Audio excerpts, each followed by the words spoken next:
everyone, welcome back to the Pantry Reset. A couple days ago I shared a simple recipe for sunflower cream that I use in place of cashew cream, and I mentioned that I use it as spreads, dips, and even pasta sauces. Today I am sharing a recipe that uses that sunflower cream as a pasta sauce along with one of my other favorite kitchen components, garlicky kale.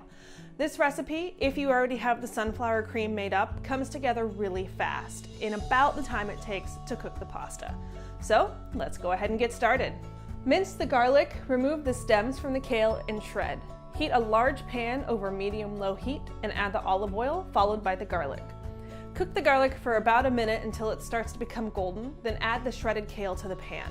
Stir a few times, then turn off the heat.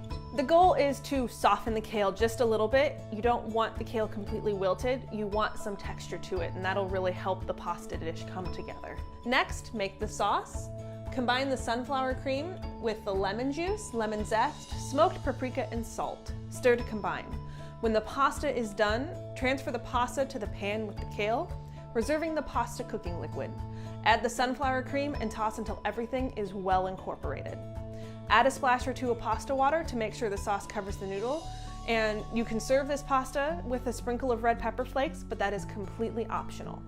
Be sure to check back tomorrow for the next video in the series, and as always, if you happen to make a recipe or try one of the tips, snap a picture and share it on Instagram with the hashtag #PantryPower. I'll be checking all month long to see what you guys are making with your pantry ingredients and sharing on social media. Thanks for watching and happy cooking!